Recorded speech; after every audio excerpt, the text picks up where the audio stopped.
सखे रतिरस्तु मे नवद्या। हे कृष्ण, त्रिभुवन कमनम तमाल वर्ण, त्रिभुवन कमनम तमाल वर्णम, आपके इस दिव्य तमाल के वृक्ष जैसे पत्ते के जैसे दिव्य स्वरूप का दर्शन करके, और तीनों लोकों में आपके जैसा कोई सुंदर नहीं है। हे नाथ, मैं अपनी बुद्धि रूपी पुत्री तुम्हारे चरणों में सौंपता हूं। ससुर जमाई का संबंध बड़ा पक्का होता है। बोले हे नाथ, इसलिए मैं अपनी बुद्धि रूपी कन्या आपको समर्पित करता हूं, और ये जीवन भर आपके चरणों में रहे, आपसे मेरा संबंध कभी ना टूटे। भगवान ने पितामह भीष्म के चरणों में खड़े होकर के आशीर्वाद दिया। पितामह भीष्म का महाप्रयाण हुआ और भगवान के धाम को उनको निवास मिला। बोलिए गोविंद भगवान। आगे श्री सूत जी कहते हैं, ऋषियों 13 दिन का पक्ष हो गया, धूमकेतु उदय हो गया, पितामह भीष्म का प्रयाण हो गया। युधिष्ठिर जी को अपशकुन होने लगे, सियार वो मडराने लगे, गीदड़ बोलने लगे, गिद्ध मडरा रहे। धूम्रकेतु उदय हो गया, 13 दिन का पक्ष हुआ, हृदय कंपित होने लगा पितामह महाराज युधिष्ठिर जी का। अर्जुन से कहा, अर्जुन तुम जाओ, हमें भय लग रहा है। द्वारिका नाथ में मेरे द्वारिकाधीश ठीक तो है। अर्जुन रथ लेकर के गए, देखा तो 16,108 रानियां रुदन करती हुई मूर्छित पड़ी है। द्वारिका की पवित्र भूमि को प्रणाम किया अर्जुन ने और पूछा, हे देवियों, आप क्यों रुदन कर रही हो? मेरे द्वारिकाधीश तो ठीक है। हे अर्जुन, जिनका तुम नाम ले रहे हो वो इस पृथ्वी को छोड़ करके चले गए। आज से 7वें दिन इस संपूर्ण द्वारिका को समुद्र डुबो देगा। इतना सुनते अर्जुन पछाड़ खा के गिर पड़े। आंखों से, नेत्रों से अश्रु धारा बहने लगी। रुदन करते हुए 16,108 रानियों के चरणों में प्रणाम किया। कहा, हे देवियों, मैं उन द्वारिकाधीश का शिष्य था। अनेक नाते थे, लेकिन शिष्य के नाते मैं आपका पुत्र हूं।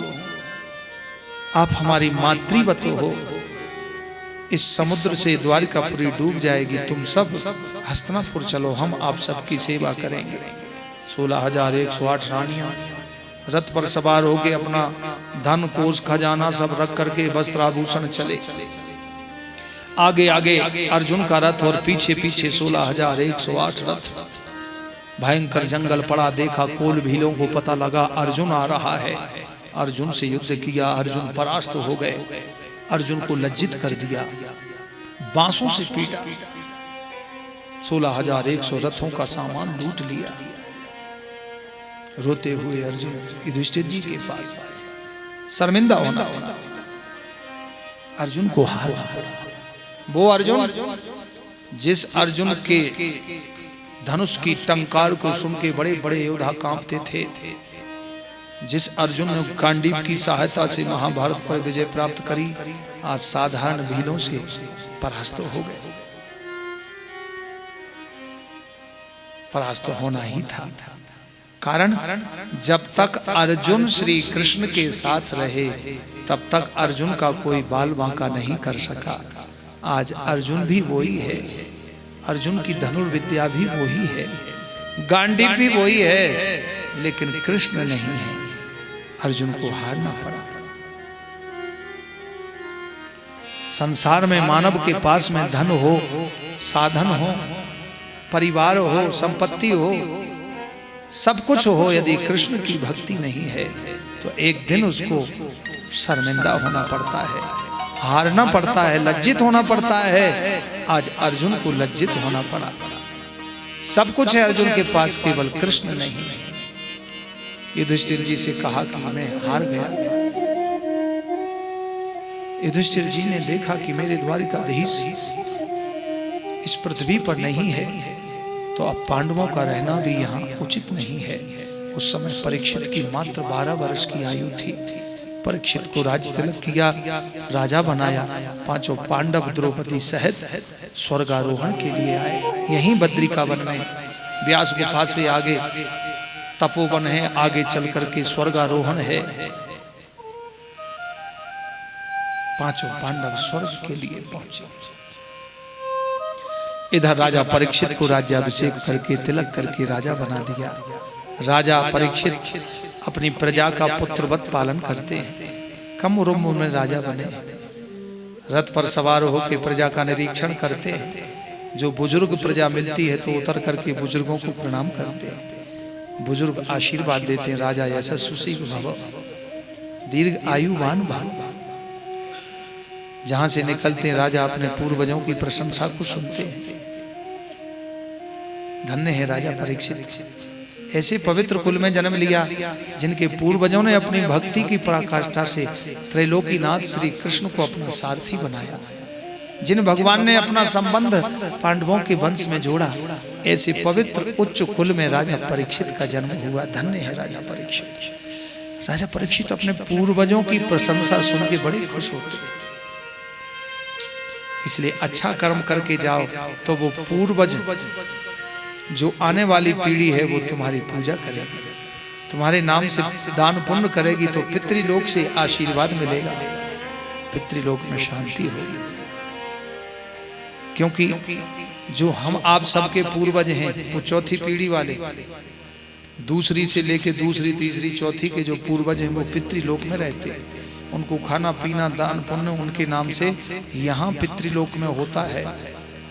पृथ्वी पर तो उनको वहाँ लगता है, और वहाँ उनको जब यहाँ उनके नाम से देते हैं तो वहाँ वो संतुष्ट होते हैं। और संतुष्ट होकर के वो आशीर्वाद देते हैं कि हमारे कुल में ऐसे पुत्र हुए, हमारे वंश में ऐसे हुए जो हमारे लिए पितरों के लिए तर्पण दान श्राद्ध कर रहे हैं, मेरे नाम से भगवान का कीर्तन भजन कथा कर रहे हैं, उनको आशीर्वाद दें तो उस कुल में संपदा, धन, लक्ष्मी, सुख, शांति और बच्चों में अच्छे संस्कार और प्रभु की कृपा होती है। पितृलोक में आशीर्वाद मिला। राजा परीक्षित बड़े प्रसन्न हैं। आगे चले तो देखा एक राजवेशधारी पुरुष गऊ और बैल को पीट रहा है।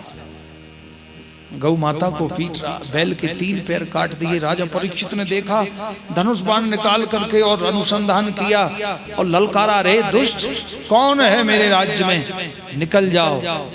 गौ और बैल पर अत्याचार कर रहे हो, चाहे वो इंद्र ही क्यों ना हो, मैं अपने बाणों से उसको भुजाओं को काट दूंगा। वो कुल्हाड़ी लेके राजवेशधारी पुरुष साष्टांग लेट गया परीक्षित के रथ के सामने। त्राही माम, मेरी रक्षा करो। कौन है तू? महाराज मैं कलयुग हूं, निकल जाओ इस राज्य से, मेरा राज्य है। बोले महाराज अब कलयुग हूं मैं, मेरा ही राज्य है, मुझे स्थान दीजिए। राजा परीक्षित ने कलयुग को 4 स्थान दिए। अभ्यर्थितस्तदा तस्मै स्थानानि कलये ददौ, द्यूतम पानम स्त्रियः सूना, यत्रा धर्मश्चतुर्विधा। जाओ मैं तुमको 4 स्थान देता हूं, जुआ में, मदिरा पान में, चोरी में, अनर्गल व्यवहार, अभद्रता में। पुनश्च याचमानाया जात रूप मदात् प्रभु, ततो नृतम मदम कामम रजो वैरम च पंचमम्। रजो वैरम च पंचमम्। बोले महाराज ये 4 स्थान कम है, तो 5वां स्थान राजा परीक्षित ने कलयुग को अधर्म के सोने में निवास दिया। अधर्म का सोना कैसा? बंटवारे में ज्यादा ले लिया हो किसी ने, छल से, बल से, कपट से, झूठ बोल के ले लिया हो, उसमें कलयुग का निवास है। कभी भी वो कुछ भी बिगाड़ सकता है, जान भी ले सकता है। बंटवारे में ज्यादा ले लिया। 3 भाई थे, तीनों में बड़ा प्रेम था। माता पिता 3 किलो सोना कमा के चले गए कि बेटा हम लोगों के बाद तुम बंटवारा करो, वैसे तो इकट्ठे रहना, और नहीं चले तो जब बंटवारा करना तो प्रेम से करना और 1-1 किलो सोना ले लेना दोनों, तीनों भाई। ठीक है। माता पिता पूर्ण आयु जी करके चल बसे। मरने के बाद तीनों भाइयों में बंटवारा हुआ। तो बंटवारा होते होते और बोले भैया अब सोना बांट लो, सो बांटो। तो छोटा वाला बोला कि मैं ज्यादा लूंगा। तो बड़ा वो मंझला बोला भाई ज्यादा क्यों लेंगे, 1-1 किलो बराबर है, कोई सा भी ले लो एक। ना मैं तो ज्यादा लूंगा। बोले भाई ज्यादा क्या, नहीं देंगे ज्यादा? बोले हम लेंगे। अच्छा नहीं दोगे, मैं अभी मरता हूँ। सो रस्सी लाया और फांसी लगा के और मरने लगा। तो बड़ा भाई वो मंझला बोला भाई ये भाई है, मर जाएगा, दे दो इसको। अच्छा बोले दे। बोले रुक जा, मत मर, ले ले ले ले। 200 ग्राम सोना दोनों भाइयों ने दिया। अब उसके 400 ग्राम हो गया, खुश हो गया, चल ले ले ले। ऐसे बंटवारे के धन में, सोने में भी अधर्म का सोना कहलाता है, उसमें कलयुग का निवास है। इसलिए किसी का अंश नहीं लेना चाहिए। भाग्यम फलति सर्वत्र। देखो ये बिल्कुल पक्का रूल है भगवान का बनाया हुआ। ये तो अज्ञान बस, लोभ और मोह बस के कारण व्यक्ति अपने गलत पथ पर चला जाता है। लेकिन भगवान का बनाया हुआ विधान ये बिल्कुल पक्का है, 101%। समय से पहले और भाग्य से अधिक ना किसी को मिला है, ना कभी मिलता है, ना मिलेगा। तो जब भाग्य में जो है वो तो मिलना ही है। आज नहीं मिलेगा, कल मिलेगा, परसों मिलेगा। तो हम झूठ कपट क्यों करें, अपयश और दूसरे की बद्दुआ क्यों लें? यही तो अविद्या का कारण है। इसलिए भाग्यम फलति सर्वत्र न च विद्या न च पौरुष। ऐसे धन में भी कलयुग का निवास है। ये 5वां स्थान कलयुग ने लिखा। राजा रथ से उतरे, कलयुग चला गया, चरणों में प्रणाम किया, गऊ और बैल के सामने रोए। राजा आपकी ये दुर्दशा कर दी उस कलयुग ने, मैं तो मार रहा था। हे माँ आप कौन हैं? पृथ्वी माता कहने लगी, हे बेटा धर्मपुत्र परीक्षित, मैं पृथ्वी रूपी गाय हूं। जब से कलयुग आया मैं अपने प्राण बचाते भाग रही, तुमने बचा लिया। हे वृषभ आप कौन हैं? बोले हे राजन मैं धर्म रूपी वृषभ हूं। इस कलयुग ने मेरे 3 पैरों को काट दिया। धर्म के 4 पैर होते हैं, सत्य, दान, दया और तप। कलयुग में सत्य नहीं रहा, दया नहीं रही, तप नहीं रहा, केवल एक पैर पर धर्म खड़ा है, दान पर। यथोचित उपचार किया राजा परीक्षित ने, गऊ और बैल की रक्षा करी, उनकी सेवा करी, औषधि दी, हिष्ट पुष्ट बलिष्ठ हो गए, राजा रहने लगे। अब राजा ने देखा कि अपने खजाने को देखे। सो खजाने में देखा एक बहुत बड़ा मुकुट रखा था, हीरों से सोने से लदा, बहुत ही सुंदर मुकुट था। वो राजा ने पहन लिया। जो राजा कभी शिकार नहीं खेलने जाते थे, रक्षा करते थे, आज वो कलयुग सवार हो गया, क्योंकि वो मुकुट अधर्म का था। कलयुग सवार हो गया, राजा परीक्षित शिकार खेलने के लिए चल दिए। एकदा धनुरुद्यम्य विचरान मृगयाम बने, विचरन मृगयाम बने, मृगाननुगताश्रांता क्षुधितः त्रसितो भृशं, क्षुधितः त्रसितो भृशं। एकदा शब्द जहाँ जहाँ भी भागवत में आया है वहाँ विलक्षण घटना घटी। और राम कथा में भी महाराज जी, रामायण में एक बार करतल कर बीना, यहाँ विलक्षण घटना घटा। राम कथा में भी एक बार की चौपाइयाँ जहाँ जहाँ आई हैं, एक बार भूपति मनमाई भय गिलानी मोरे सुतनाई। यहाँ भी कहीं अग्नि से पुत्र पैदा हो सकते हैं या खीर से पुत्र हो सकते हैं, यहाँ भी अघटित घटना। और एक बार करतल कर बीना, श्री नारद जी गए, गावत गुणगन ज्ञान प्रवीणा, सुमाया की नगरी देखी। जो कभी विवाह के लिए तैयार नहीं होते थे, रस्सा तोड़ के कह रहे हमारा विवाह करो, और भगवान के पास गए, बोले हमें सुंदर आकृति दे दो, और दुनिया भर की बातें कही। तो एक रूप तुम भ्राता दो, यहाँ भी अघटित घटना। जो परमात्मा बनाने वाला, ईश्वर सारे संसार को बनाने वाला, वो सुग्रीव और बाली को देख करके भ्रमित हो गए कि किसको मारूं। एक रूप तुम भ्राता दो, ते भ्रमते नहीं मारे उसो। सो वहां भ्रमित हो गए भगवान, खुद का बनाया आदमी खुद भूल गए। ये अघटित घटना। जहां जहां रामायण में एक बार की चौपाई आई है, एक शब्द आया, वहां अघटित घटना। विस्तार से महाराज जी सुनाएंगे। बहुत अच्छा, महाराज जी को अद्भुत ज्ञान। तो श्री परीक्षित ने वो मुकुट पहन लिया। एकदा धनुरुद्यम्या विचरण मृगयाम बने। एकदा शब्द आया है। अघटित घटना घटी। जो राजा कभी जीव हिंसा नहीं करते आज मारने लगे, हिंसक जानवरों को मार दिया। और क्या किया, जो ऋषियों का चरण कमल धोकर के चरणामृत लेते थे आज वो ऋषि का अपमान करने लगे। ये अघटित घटना है।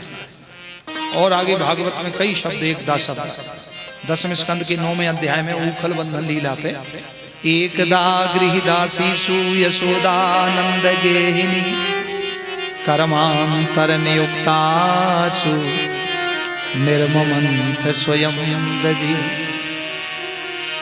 जो सारा संसार को बांधने वाला जगत पिता वो आज मैया यशोदा की रस्सी में बंध गया।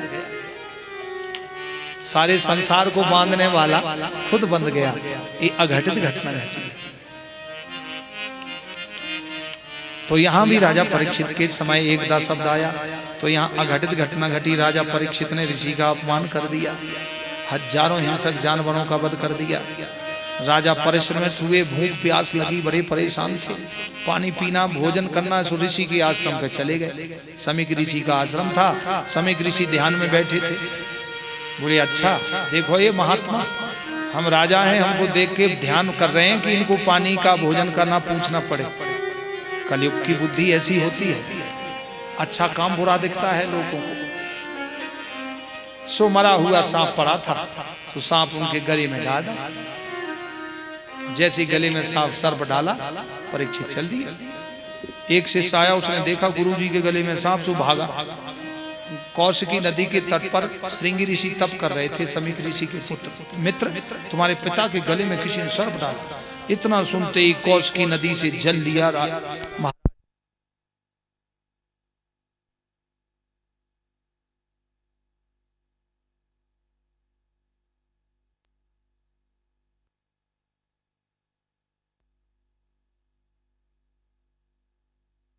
उसको तक्षक डसेगा।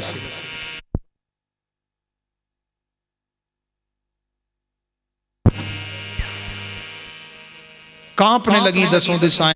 बोले अभी ब्रह्म तेज लुप्त नहीं हुआ है। जिसने मेरे पिता के गले में सर्प डाला है, आज से 7वें दिन उसको तक्षक डसेगा। दंक्षतीष्म कुलांगारम नोदितो में ततद्रुहम इति लंघित मर्यादम। मर्यादा का लंघन किया है।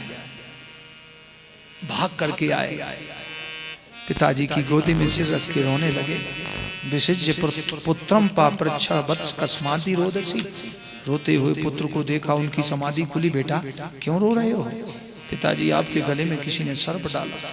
सर्प निकाल के फेंक दिया और ध्यान धारण किया, देखें किसने हरकत की है। तो देखा धर्मात्मा राजा से अचानक अपराध हो गया। वो जो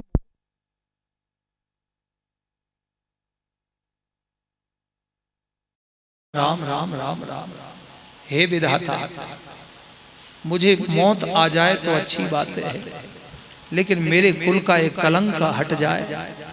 मैंने ऐसे पवित्र उच्च कुल में, मेरे कुल में जिन भगवान ने प्रकट होकर मेरे पूर्वजों का रथ चलाया, आज मैंने अपने पूर्वजों की कीर्ति में कलंक लगा दिया। बहुत रोए राजा परीक्षित, करुणा क्रंदन करने लगे।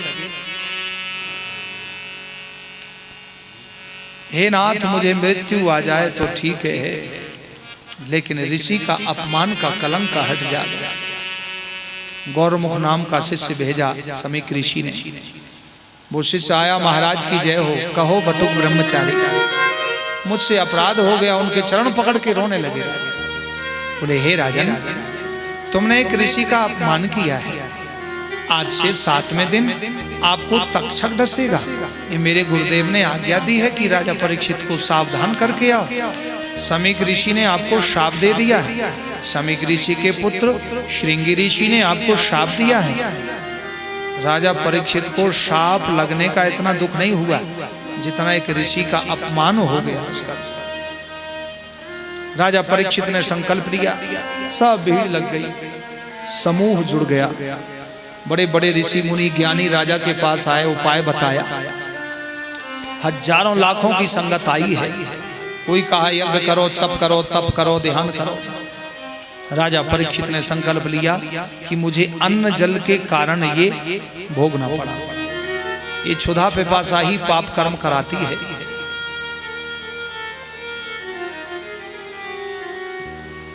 आज मैं संकल्प लेता हूं, गंगा जी के तट पर अर्जुन का प्रपौत्र अभिमन्यु का पुत्र परीक्षित गंगा जल लेके संकल्प और प्रायश्चित करता है कि आज के बाद मैं अन्न जल का त्याग करता हूं। जिस अन्न जल के कारण मुझे आज से 7वें दिन तक्षक डसेगा, मौत आएगी, मैं उसका परित्याग करता। गंगा जी के तट पर बैठ गए। विशाल आजानुलंबित शाखाओं के वट वृक्ष के नीचे बैठ गए। हजारों ऋषि मुनि सिद्ध योगी राजा परीक्षित के चारों तरफ बैठे। ध्यान रखें, दवा से शायद बच जाए, लेकिन बद्दुआ से नहीं बचता।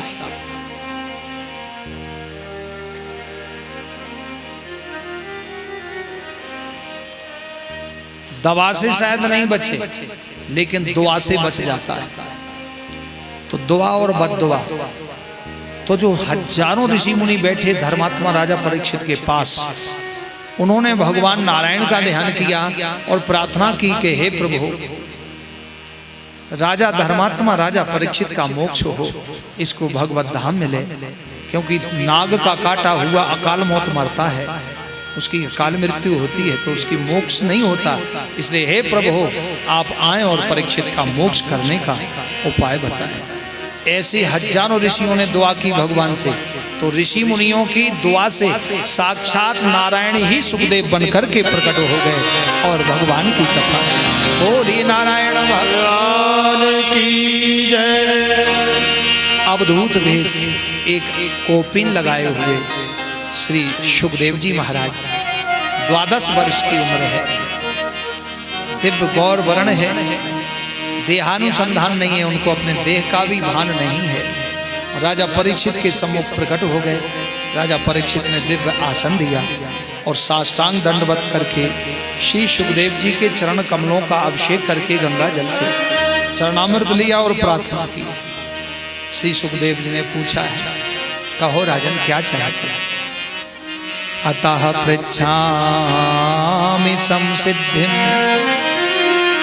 योगिनां परमं गुरुं पुरुषस्य यत्कार्यं म्रियमाणस्य सर्वथा। म्रियमाणस्य सर्वथा। सुखदेव जी से राजा परीक्षित ने पूछा कि हे गुरुवर, 7 दिन के अंदर मरने वाले व्यक्ति को क्या करना चाहिए? म्रियमाणस्य सर्वथा।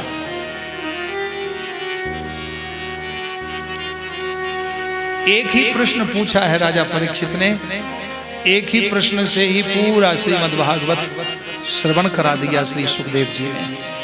सुखदेव जी प्रसन्न होकर कहने लगे, हे राजा, बरियाने सते प्रश्नः कृतो लोकहितो नृपा आत्मविद सम्मतः पुंसा श्रोतव्यादिषु या परा। श्रोतव्यादिषु या परा। हे राजन, तुमने जो प्रश्न किया है, इस प्रश्न के उत्तर से तुम्हारा कल्याण तो होगा ही, लेकिन जो तुम्हारे इस प्रश्न का उत्तर सुनेगा उसका भी कल्याण होगा, उसको भी भवसागर से पार होने का सुगम मार्ग मिल जाएगा। बोलिए सुखदेव जी महाराज की जय। परीक्षित जी महाराज की जय। श्री बद्रीनाथ भगवान की जय। जय जय श्री राधे।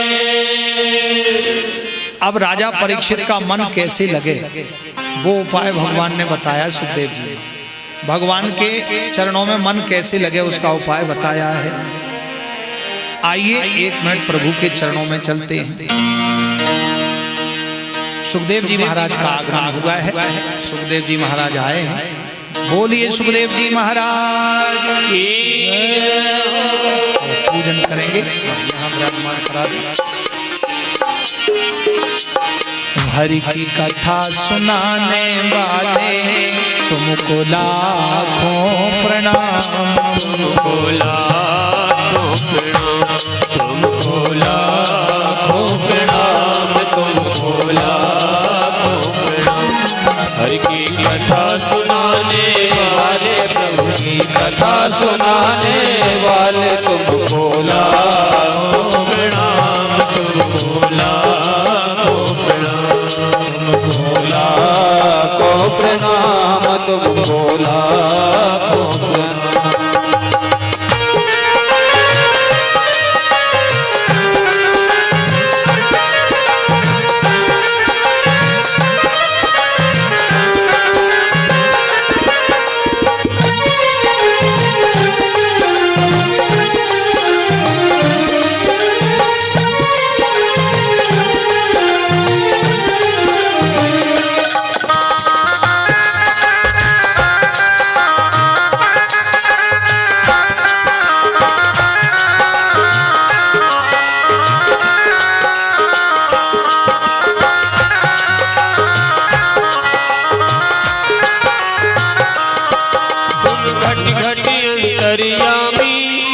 पद की ओर अज्ञानी, तुम घट घट अंतर्यामी, हम पद की ओर अज्ञानी।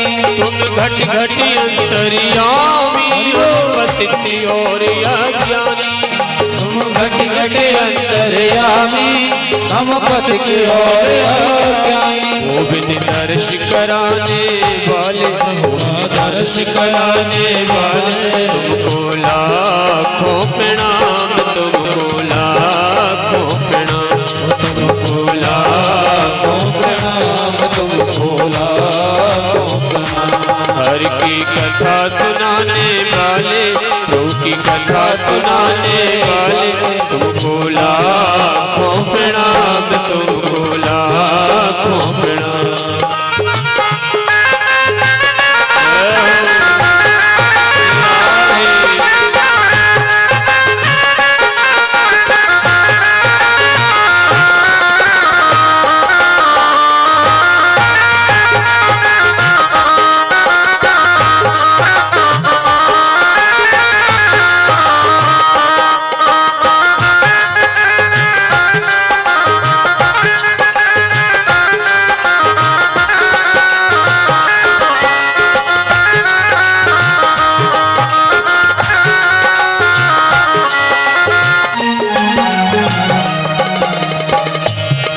हम पार तेरा क्या पावे, हम पार तेरा क्या पावे, बस शीश झुका यही गावे।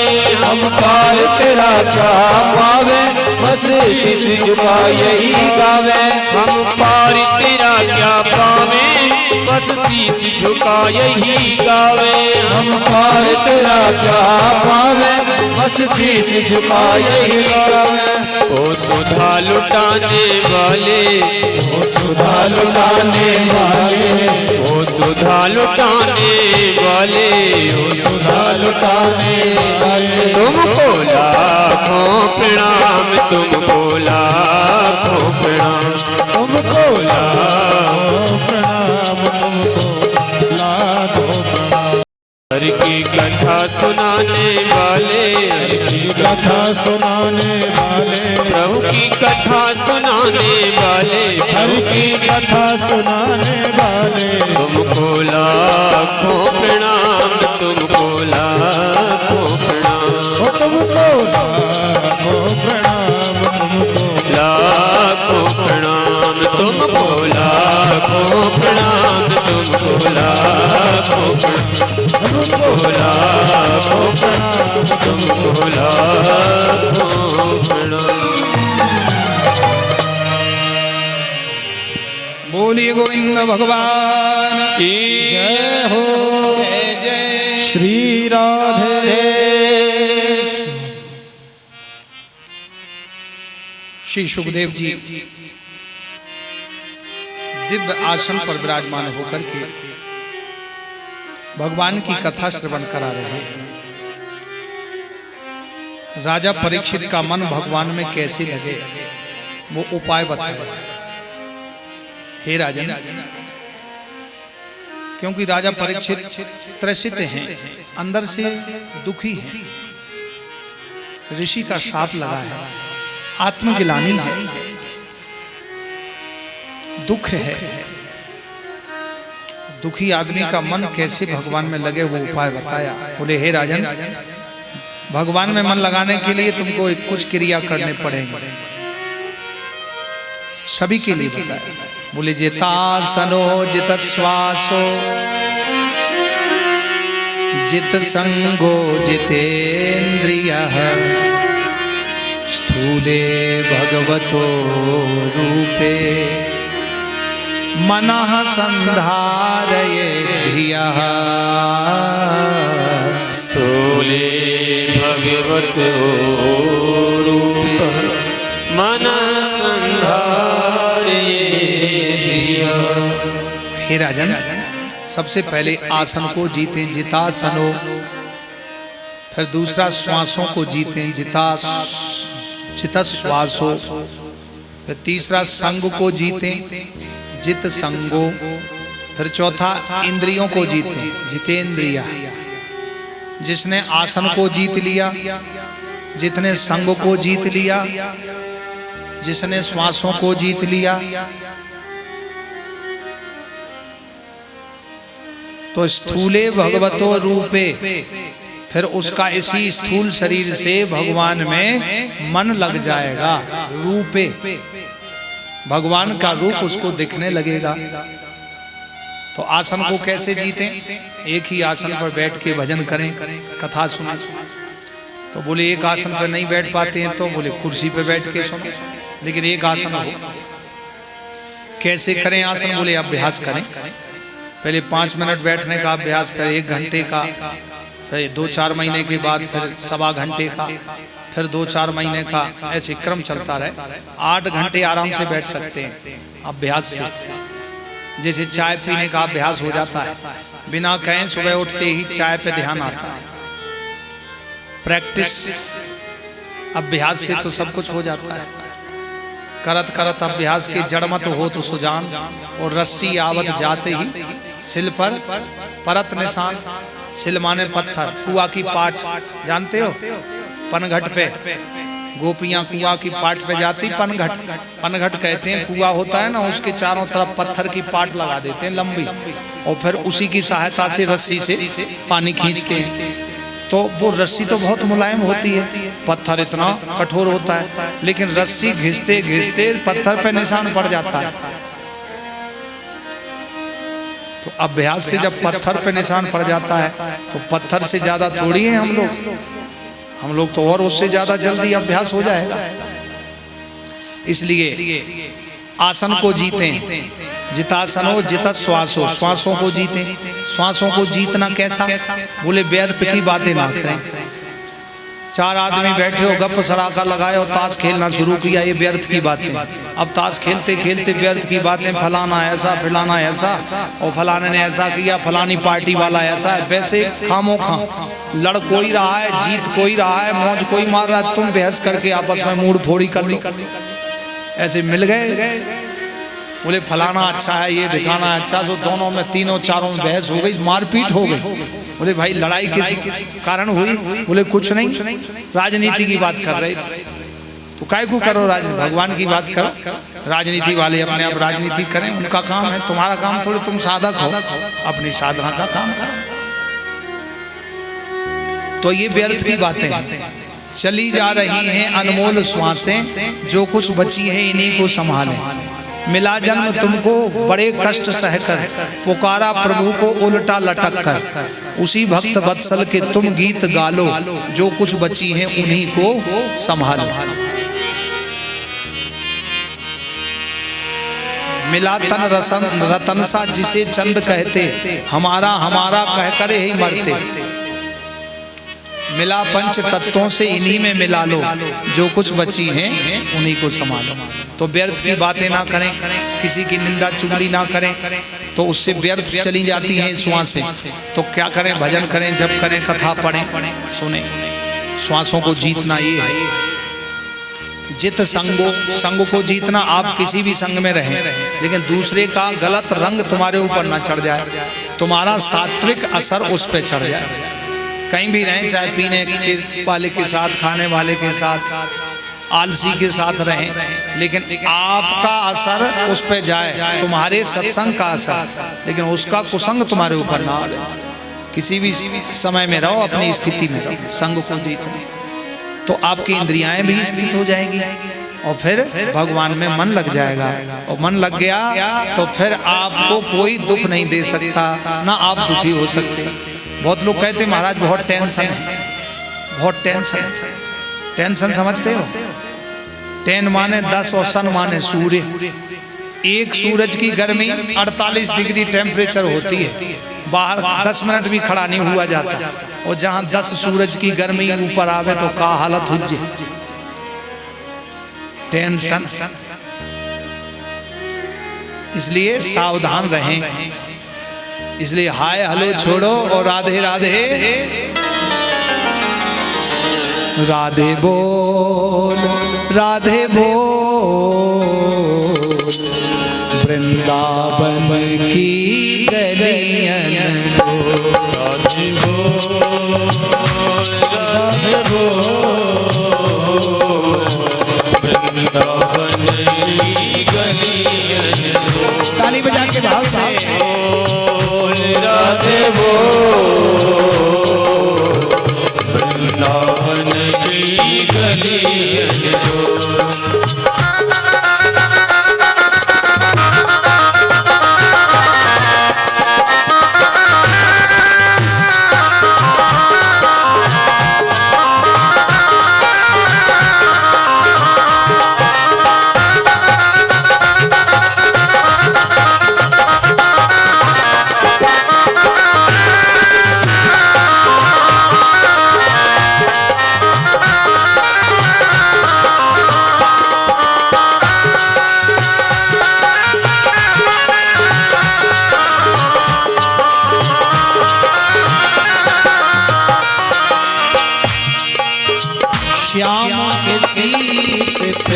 मुकुट विराजे, श्याम के शीश पे मुकुट विराजे।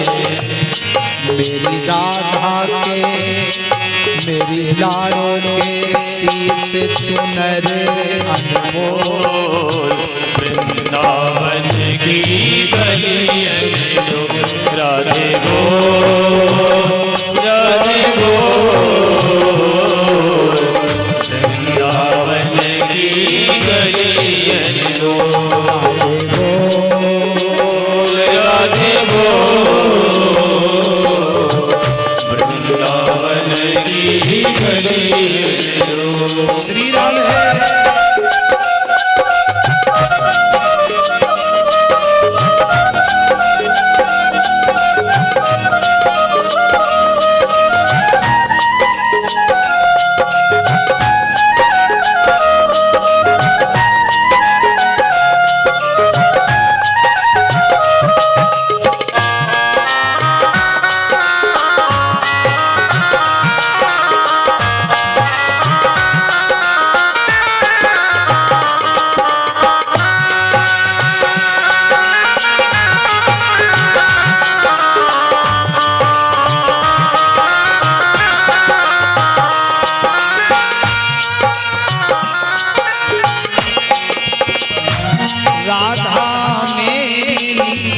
भानु लली है, राधा मेरी वृषभानु लली है, राधा मेरी वृषभानु लली है, राधा मेरी वृषभानु लली है।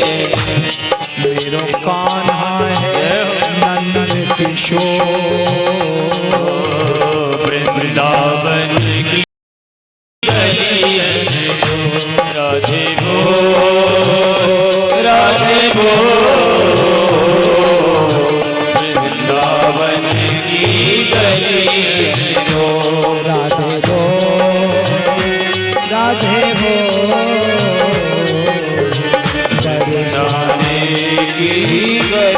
अनडोल बरसाने की गली अनडोल। राधे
भगवान में मन लगाने का ये तरीका श्री सुखदेव जी ने राजा परीक्षित जी को बताया। बोले हे परीक्षित, और भी दूसरा तरीका यही है। तस्मादेकेन मनसः भगवान सात्वतां पति तस्मात् सर्वात्मना राजन् तस्मात् सर्वात्मना राजन् हरिः सर्वत्र सर्वदा श्रोतव्यः कीर्तितव्यश्च स्मर्तव्यो भगवान् नृणाम् श्रोतव्य कीर्तितव्यश्च स्मर्तव्यो भगवान् नृणाम्। भगवान में मन कैसे लगे वो उपाय बताया, वो सबके लिए। तस्मात् सर्वात्मनः राजन हरि ही सर्वत्र सर्वदा। वो भगवान सभी जगह है। यत्र तत्र सर्वत्र या अथवा बहुरण्य नैतेन किम ज्ञातेन तब अर्जुन विष्टव्याहमिदं कृष्णम एकांशेन स्थितो जगत। मैं सभी जगह हूँ, लेकिन मैं कैसे मिलता हूँ? बोले प्रभु को प्राप्त करने के लिए। बोले श्रोतव्यः कीर्तितव्यश्च स्मर्तव्यो भगवान् नृणाम्। श्रोतव्या भगवान की कथा सुनो, कीर्तितव्यश्च भगवान का कीर्तन करो। भगवान की कथा सुनने से आपका मन भगवान में लगेगा, तो मन इधर उधर जाएगा नहीं। भगवान का कीर्तन करने से मन भगवान में लगेगा। स्मर्तव्यो भगवान नृणाम, भगवान का स्मरण करो। स्मरण करने से भगवान मिल जाते हैं, और ध्यान करने से। स्मर्तव्यो भगवान नृणाम। बोले हे परीक्षित, जो ऐसा करते हैं तो क्या होता है? बोले पिबन्ति ये भगवत आत्मनः सताम कथामृतम श्रवणपुटेषु संभृतम्। जो इन कानों से श्रवणपुटेषु संभृतम्, श्रवणपुट से भगवान की कथा सुनते हैं और श्रद्धा पूर्वक सुनते हैं, तो क्या होता है? बोले पुनन्ति ते विषय विदुषिता स्वयं ब्रजन्ति तच्चरण सरोरुहान्तिकम्। पुनन्ति ते विषय विदुषिताशयम्। वो पुनन्ति माने पावन हो जाते हैं विषयों से। और फिर क्या होता है? बोले ब्रजन्ति तच्चरण सरोरुहान्तिकम्। ब्रज धातु गमली गच्छ अर्थ में, जाने अर्थ में। ब्रजंती माने ते, माने वो सब भक्त भगवान की शरण में चले जाते हैं, और फिर उनके जीवन में कभी दुख नहीं आता, कभी कलह नहीं आता। वो फिर भगवान के प्रेम में आनंद मग्न होते हैं। फिर वहां किसी बीमारी का प्रवेश नहीं है। पुनन्ति ते विषय विदुषिताशयम्। और वो विषयों से परे हो जाते हैं। फिर ब्रजंती तच्चरण सरोरुहांतिकम, वो भगवान के चरण सरोज में चले जाते हैं, चरणों के सरोवर में चले जाते हैं। ये प्रभाव भगवान के कीर्तन का है। बोले हे परीक्षित, जो सुंदर तन पाकर, सुंदर मन पाकर, सुंदर धन पाकर और सुंदर समय पाकर फिर भी यदि भगवान को नहीं भजते, तो ऐसे व्यक्ति को देख के 4 प्रकार के पशु हंसते हैं। 4 प्रकार के। कौन कौन से? श्री सुखदेव जी कह रहे हैं, बोले स्वबेट बरा होष्ट खरई संस्तुता पुरुषा पशु, स्वबेट बरा होष्ट खरई संस्तुता पुरुषा पशु, नयत कर्ण पथोपेतो जातु नाम गदाग्रजः, जातु नाम गदाग्रजः। बोले ये 4 प्रकार के पशु हंसते हैं ऐसे आदमी को देख के। कैसे आदमी को? कैसे आदमी को देख के हंसते हैं? जो सुंदर समय पाकर, धन पाकर, साधन पाकर भजन नहीं करते, वो पशुओं की तरह काम करते हैं। तो ऐसे व्यक्ति को देख के 4 प्रकार के पशु हंसते हैं। कौन कौन से? ध्यान से सुनेंगे सब लोग। तो आप लोग ध्यान से सुनेंगे तो सुनने में पता लग जाएगा कि हम कौन से पशु का काम करते हैं, तो वो ना करें। भागवत में लिखा है स्पष्ट। तो कौन कौन से पशु हैं? स्वबेट बरा होष्ट खरई। स्वबेट कहते हैं कुत्ते को, और बराह कहते हैं सुअर को, और खर माने गधा, और ओष्ट माने ऊंट। ये 4 प्रकार के पशु हंसते हैं। कब? जब इन पशुओं की तरह इंसान भजन छोड़ के, अपनी मानवता छोड़ के और इन पशुओं की तरह काम करने में उतर जाता है। सबसे पहले कुत्ते का नंबर आया, स्वबेट। कुत्ता कब हंसता है? पहले तो ये देखो कि कुत्ता का स्वभाव कैसा है। कितना भी पढ़ा लिखा कुत्ता हो,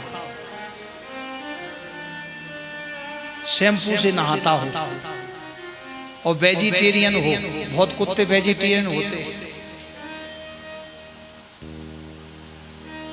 और बिल्कुल साफ सुथरा हो रहता हो, अंग्रेजी जानता हो कुत्ता। अंग्रेजी जानते हैं कुत्ते? और जो ही उसने अपना सजाती भाई देखा, सो उसका शैम्पू का नहाना और फलहार वेजिटेरियन सब पीछे, अंग्रेजी भी पीछे, और भौंकना घुर्राना शुरू। और जब तक भौंकता घुर्राता है, जब तक वो उस कुत्ते को अपने सीमा से बाहर नहीं कर दे, LOC से बाहर कर दे, तो DOG साहब तब दम लेते हैं। ये स्वभाव है कुत्ते का। कुत्ता कुत्ते को देख के भौंकता घुर्राता।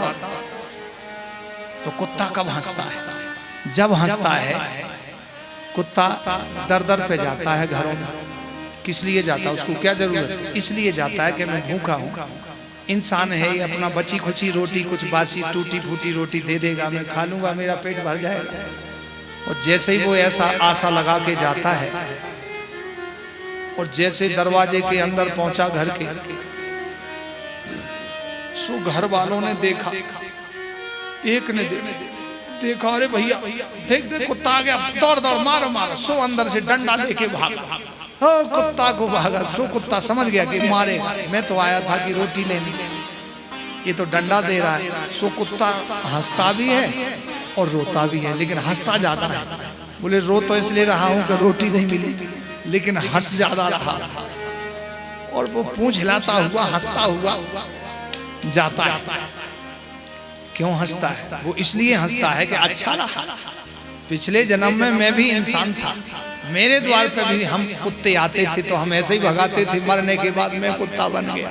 बोले अच्छा रहा, अब ये भी मरने के बाद मेरी ही बिरादरी में आएगा, क्योंकि इंसान का काम ये थोड़ी है।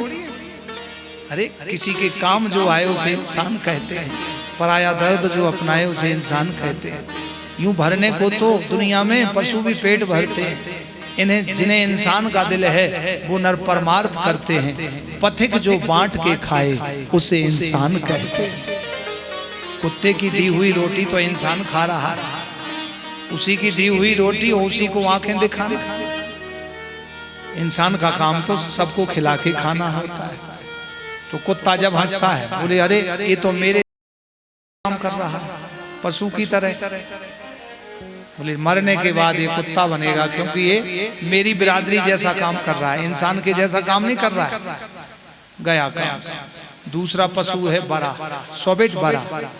बराह माने सुअर। सुअर कब हंसता है? पहले तो सुअर का नाम देखो आप। सुअर का काम क्या है? सुअर का काम है गंदगी में मुंह डाल के कूड़ेदान में, नाली में, और जो भी मिले घपड़ घपड़ खाता रहता है। कब तक खाता है? जब तक उसका पेट नहीं भरा। और इतना खाता है उसको अपने ना बीवी से मतलब, ना बच्चों से, ना पड़ोसी से, ना किसी से, अपने से मतलब। और जो ही सुअर का पेट भरा और चारों पैर सीधे करके सोता है, तान के खर्राटे लगाता है, ना कभी किसी से मतलब। तो सुअर देखता है ऐसे व्यक्ति को जो अपना पेट भरना ही श्रेष्ठ समझता है, ना किसी को खिलावे, ना किसी से कोई मतलब, बस अपना खाया पिया और सो गया, अपना से मतलब, ना बच्चों से मतलब, ना भगवान से, भगवान ना किसी। सो सुअर ढूंढता है, वो तो ढूंढ लेते ना अपनी कैटेगरी के आदमी को लोग। अरे बोले ये, बोले इसको तो मैं, बोले ये तो अच्छा हुआ, बोले एक तो मिला मेरा साथी। बोले मैं भी पिछले जन्म में इंसान ही था, तो खूब पेट भर के अपने आप को श्रेष्ठ समझता था और खा के सो जाता था। ना किसी से मीठे दो बोल बोले, ना किसी को खिलाया, ना किसी की हेल्प की, और खा पी के मोटा ताजा शरीर लेके मैं सुअर की तरह पड़ा रहता था। मैं मरने के बाद सुअर बना, अब मेरे जैसा ये कर्म कर रहा है तो मरने के बाद ये भी मेरे परिवार में जन्म लेगा। सुअर जब हंसता है। तीसरा ऊंट, तीसरा पशु है ऊंट। ऊंट कब हंसता है? ऊंट का पहले स्वभाव देखो क्या है। स्वबिट बड़ा होस्ट। ऊंट चलता है तो ऊपर गर्दन करके चलता है, ऐसे नीचे नहीं देखता। कुआं है, खाई है, नाग है, कांच है, कांटा है। तो ऊंट कब हंसता है? जब ऐसे इंसान को देख के कि वो अपने ही सूखे अभिमान में यूं ही मुंह उठा के चल रहे हैं, ना लेना एक ना देना दो। करने वाला तो दूसरा है। आज विनोद दास जी और हम बैठे थे सुबह ही, तो हमने कहा तुम बहुत सेवा करते हो और सेवा का फल। बोले महाराज जी ये तो आपकी बात ठीक है, लेकिन कन्हैया ने गिरिराज उठाया, और गिरिराज उठा के वो ग्वाल वाल लाठी लगाए हुए थे और पसीना दे रहे थे ग्वाल वाल कि वो सोच रहे थे हम ही उठाए हुए। और जोर से मैया यशोदा ने कहा कि भैया रे नेक नेक सहारा दो, मेरो लाला अकेला उठा। बोले हाँ मैया, लाला लाला उठा रहा, हम देख रहे हैं पसीना दे गए, हम ये लाठी बल्ली लगाए हुए हैं, हम अपने लाठी डंडा हटा लेंगे, तू दब जाएगी, तेरो लाला दब जाएगा। हाँ हम कर रहे हैं, लेकिन सब करता धरता तो कन्हैया ही थे। तो करने वाला तो वो परमात्मा है। हम वैसे ही अभिमान में ऊंट की तरह मुंह उठाए घूम रहे हैं। तो बहुत अच्छी बात कही थी, हमें बड़ी अच्छी बात लगी। तो जो ऐसे अपने ही अभिमान के हमने ऐसा किया, हम ऐसे हैं, हमारा इतना वो है, हम ये हैं, और हम किसी से राम राम या राधे से हम क्यों करें? हमसे कोई पहले करेगा जब ही हम करेंगे। ना भजन करें, बस मुंह वैसे ही सूखा अभिमान में। तो जो ऐसे ऊंट की तरह मुंह उठाते हैं, ना भजन करें, ना किसी की हेल्प करें, ना कोई धार्मिक काम करें, तो ऐसे व्यक्ति को देख करके ऊंट बड़ा हंसता है। अरे बोले बढ़िया रहा, बोले ये कर्म तो मेरा है चार पैर वाले पशु का। बोले अच्छा रहा, पिछले जन्म में मैं मानव था और इसी के जैसा कर्म करता था। ना मैंने कभी भजन किया, ना किसी तीर्थ में गया, ना किसी को दान किया, ना किसी से मीठे बोल बोले, और अपने सूखे अभिमान में मुंह फुलाए ऊंचे रह के गर्दन उठा के रहता था। मरने के बाद में पशु बन गया, ऊंट बन गया। सो वो बल बल बल बल करता हुआ ऊंट, और बड़ा खुश होता है। बोले बहुत अच्छा रहा, बोले ये एक तो मिला ऐसा, मरने के बाद बोले ये भी मेरा ही पोता बनेगा, तो अच्छा है मेरी जात में आ जाएगा। तो ऊंट जब हंसता है। चौथा नंबर आया खरई। खर कहते हैं गधे को। एक तो खर वो जो महाराज जी कल बता रहे थे कि खर को पेरो हैं, सरसों की खल हैं, और कई प्रकार की खल होती है, बिनौला की खल। तो खल सूखी होती है, उसमें रस नहीं रहता। तो एक वो खर और एक ये खर। खर माने गधा। तो ब्रज भाषा में खल को खर कहते हैं। तो खर माने गधा भी होता है। एक दूसरा नाम संतों की भाषा में उनका नाम है बैसाखी नंदन। क्या नाम है? बैसाखी नंदन। कैसे? श्रावण में कभी भी देखना गधा दुबला पतला मिलेगा, बिल्कुल। और जो ही बैसाख का महीना आया और जेठ का, जितनी तेज धूप पड़े और जितने दूबा के डंठल सूखे हो जाएं, उतना ही गधा बिल्कुल चक मिलेगा। और श्रावण भादों में क्यों वर्षा खूब होती है तो हरी हरी घास होती है, और सुबह से शाम तक दिन भर चरता है गधा। और चर करके पीछे मुड़ के देखता कितना खाया, तो वो पूरा हरा का हरा दिखता है। तो उसको सदमा बैठ जाता है, टेंशन के, हाय राम दिन भर चरा मैंने कुछ भी नहीं खाया, पूरा हरा का हरा खड़ा। और जो ही जून का महीना आया बैसाख का, तो बैसाख में गरम गरम धूप में दूबा सूख जाती, डंठल बचते हैं। खेत में तो होते नहीं, खेत की मेड़ पे डंठल बचते, सो गधे भैया जाते हैं और वो सूखे डंठल मिट्टी मिलमा खाते जाते हैं। और खा पी करके 1-2 घंटे बाद देखता रहता है गधा, 1-2 घंटे बाद कितना चर लिया। और 1-2 घंटे बाद देखा, बोले हाँ मैदान साफ। अरे बोले आज हमने खाया पूरा। सो बैसाख में गधे बिल्कुल चक्क हो जाते हैं और काम कम रहता है, तो उनका नाम बैसाखी नंदन। और जेठ मास में रेंकते हैं गधा। एक बार वृंदावन अपने आश्रम के सामने वो पार्क है ना, हरी मिलाप पार्क, उसमें 4-6 गधे आ गए। क्यों? अब ठलुआ घूम रहे थे, तो 4-6-10 गधे आए। और रात के 1 बजे, जून चांदनी रात्रि थी, अब कहीं दुलत्ती मारे और रेंके। अब जैसे ही उनने अपना हॉर्न बजाया, तो पूरी कॉलोनी जग के बाहर आ गई। अरे बोले भगाओ भगाओ। तो सब घरों से आश्रमों से निकले, 1-2 आदमी और डंडा लेके उनको रगेड़ा। रगड़ते रगड़ते वहां पागल बाबा आश्रम तक करे आए, मथुरा रोड पे। अब वो आराम से बात करते आ रहे थे सब पड़ोसी, बाकी बिहारी कॉलोनी के सब। जब तक वो तो धीरे धीरे आ रहे थे, वो आ नहीं पाए, गधा पहले आ गए। अगले दिन पुलिस को कंप्लेंट करी, क्योंकि वो गधा जहां लपक जाए ना एक बार, वहीं जाता है। पुलिस से कहा रात में गधे सोने नहीं देते हैं, और जरा देखो। तो पुलिस बोले अच्छा ठीक है। तो गधों के मालिकों को ढूंढा, नहीं मिले। अब गधे को कौन पकड़े? फिर पुलिस को फोन किया, 100 नंबर पर डायल। सो पुलिस की जीप आई, सो गधों को रगेड़ा, और गधे आगे आगे, पुलिस की जीप पीछे पीछे। अब उन्हें उजेला मिलता जाए, सो गधे चलते जाए। सो रगड़ते रगड़ते पाला पागल बाबा आश्रम के आगे, वो गीता मंदिर है ना आगे, बिरला मंदिर, वहां तक छोड़े। अब उन्होंने सोचा पुलिस वालों ने कि चलो गश्त दे रहे हैं, तो घूम करके हाईवे से और छठीकरा होके फिर इधर आ जाएंगे चौकी पे, पुलिस चौकी अंग्रेज मंदिर। वो जीप आ नहीं पाई और वो गधे वहीं फिर आ गए। ऐसे गधे, तो उनका नाम है बैसाखी नंदन। तो वो कब हंसते हैं।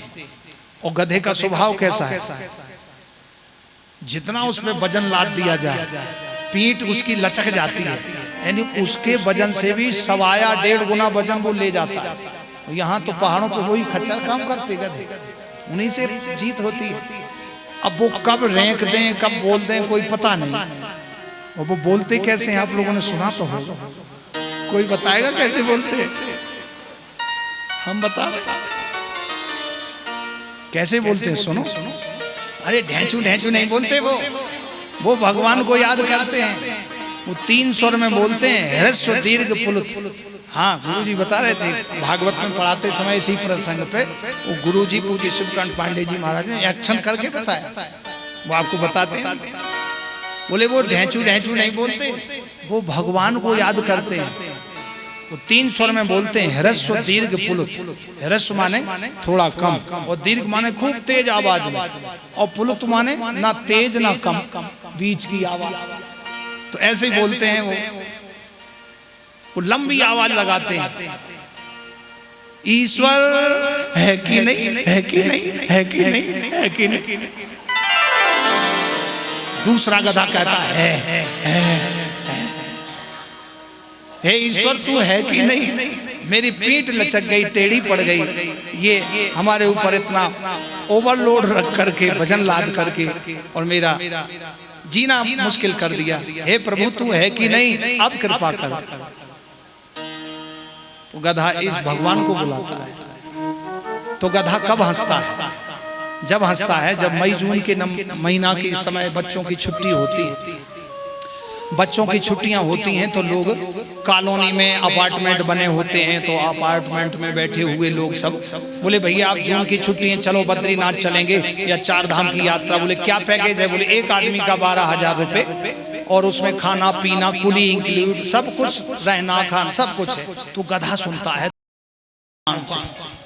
गधा सुनता है तो देखता अरे भैया मैं भी ऐसा ही था, कॉलोनी में रहता था और बड़ी बिल्डिंगें थी हमारी, लेकिन मैं नहीं बना पाया तीर्थ की यात्रा।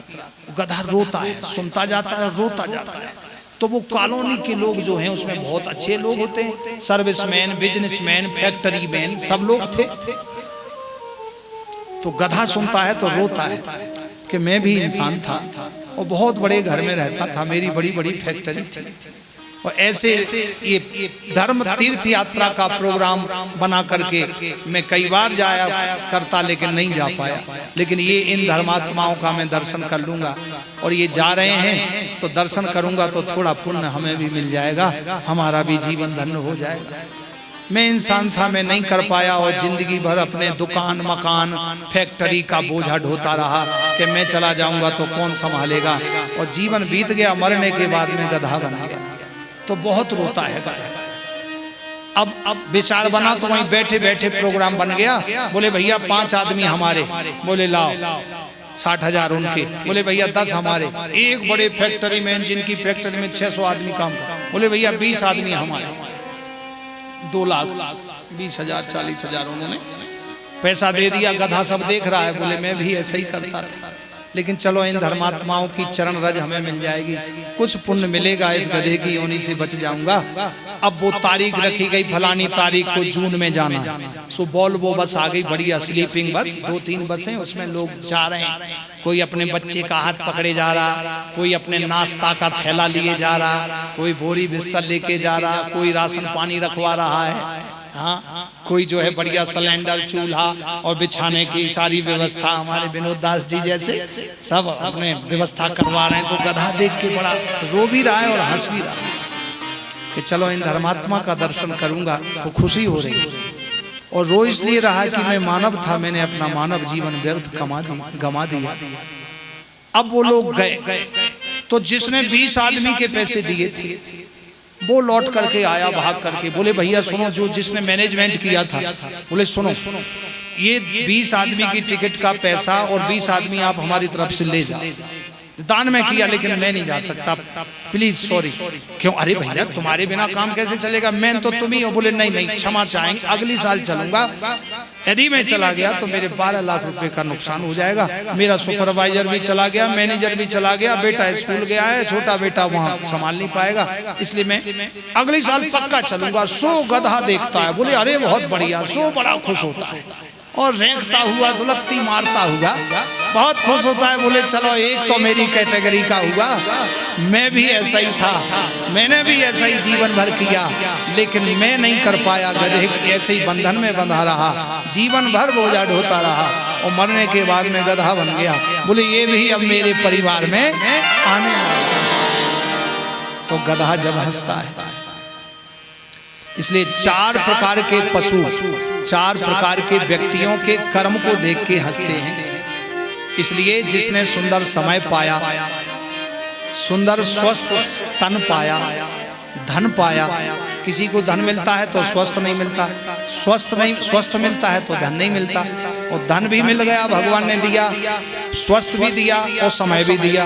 तो बोले तीनों प्राप्त करके और फिर भी यदि भजन ना करे तो ऐसे व्यक्ति को देख के 4 प्रकार के पशु हंसते हैं। बोलो वृंदावन बिहारी लाल की। इसलिए भगवान के श्री चरणों में यही प्रार्थना हो, हे नाथ ऐसी कृपा करो नाथ मेरे, हर जन्म में रहूं साथ तेरे, चाहे कहीं भी रहें हर जन्म में रहें तुम्हारे साथ रहें, बस ये मेरी प्रार्थना है। बोलो वृंदावन बिहारी। मुझे दर्शन दे गिरधारी रे, सांवरी सूरतिया पे मैं बारी रे। भगवान श्री गिरधर के चरणों में वंदन किया। बारी रे तेरी सांवरी सूरतिया पे बारी रे, मुझे दर्शन गिरधारी रे बनवारी रे। तेरी सांवरी सूरतिया पे बारी रे, तेरी सांवरी सूरतिया पे बारी रे।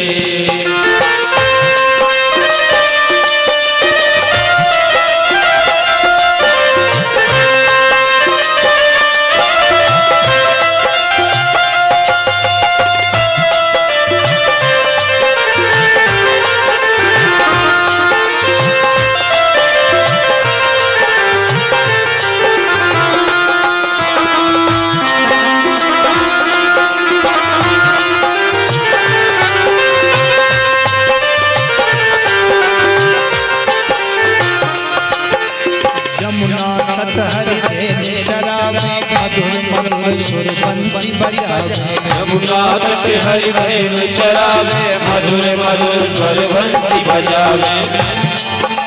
भेल चरावे मधुर मधुर स्वर बंसी बजावे।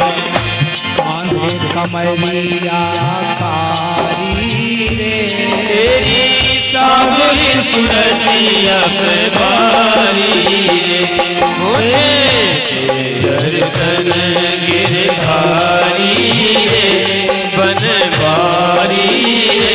तेरी सांवरी सूरतिया पे बारी रे।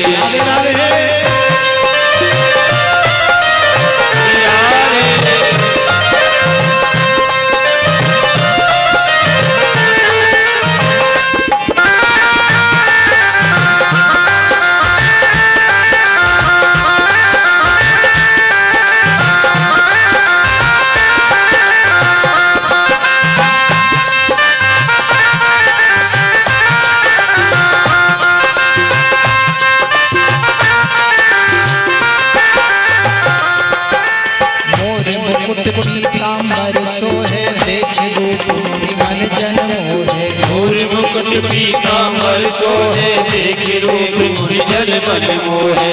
मोर मुकुट पीताम्बर सोहे, देख रूप मुनि मन जन मोहे। मोर मुकुट पीताम्बर सोहे, देख रूप मुनि जन मन मोहे। कुंडली छवि प्यारी रे, या के कुंडल की छवि प्यारी रे। तेरी सांवरी सूरतिया पे बारी, तेरी सांवरी सूरतिया पे बारी रे। मुझे दर्शन गिरधारी रे बनवारी रे। तेरी सांवरी सूरतिया पे बारी रे।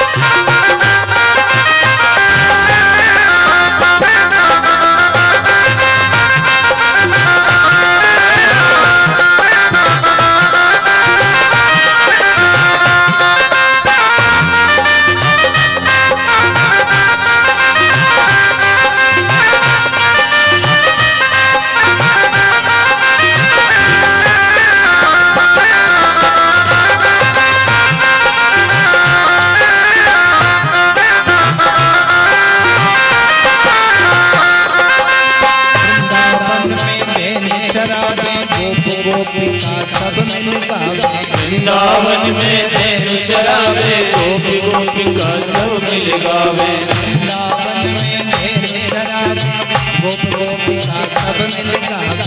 वृंदावन में नैन चरावे, गोपी गोपिका सब मिल गावे। नूपुर की धुनी प्यारी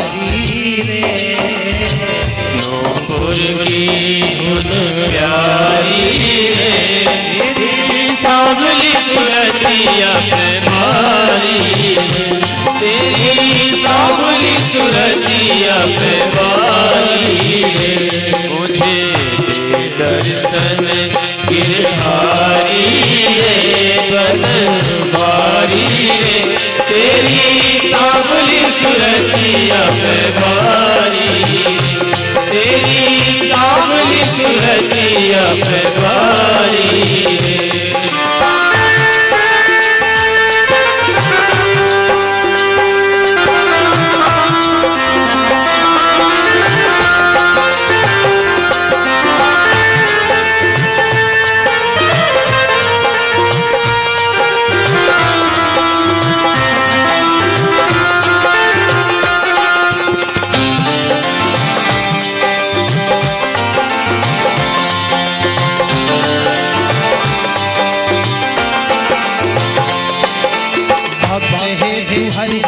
बनाया ब्रह्मानंद मेरे मन भाया भक्त है जो हरि रूप बनाया ब्रह्मानंद मेरे मन भाया भक्त है जो हरि रूप बनाया ब्रह्मानंद मेरे मन भाया भक्त है जो हरि रूप बनाया ब्रह्मानंद मेरे मन भाया शरण कमल बलिहारी शरण कमल बलिहारी रे तेरी सांवली सुरतिया पे भारी रे तेरी सांवली सुरतिया पे भारी रे मुझे दे दर्शन गिरधारी रे बनवारी रे तेरी सांवली सुरतिया पे भारी तेरी सांवली सुरतिया पे भारी तेरी सांवली सुरतिया पे भारी बोलिए गोविंद भगवान की जय जय जय श्री राधे भक्त हेतु हरि रूप बनाया ब्रह्मानंद मेरे मन भाया चरण कमल बलिहारी रे सांवरी सूरतिया पे में भाया। इसलिए इन चार प्रकार के पशुओं का काम छोड़ के इंसान का काम हमें करना है, क्यों हम साधक हैं भगवान के। और भगवान कहते हैं श्री पथिक जी हुए बड़े अच्छे कवि और बड़े अच्छे संत हुए। किसी के काम जो आए उसे इंसान कहते हैं, पराया दर्द जो अपनाए उसे इंसान कहते हैं। कभी गलती रुलाती है, कभी राहें दिखाती हैं। मनुष्य गलती का पुतला है, अक्सर ये हो ही जाती है। जो गलती करके पछताए उसे इंसान कहते हैं। पूज्य गुरु महाराज जी इस भजन को गाया करते थे। कभी इंसान निर्धन है, कभी धनवान कितना है, कभी सुख है कभी दुख है, इसी का नाम जीवन है। जो गिर करके संभल जाए उसे इंसान कहते हैं।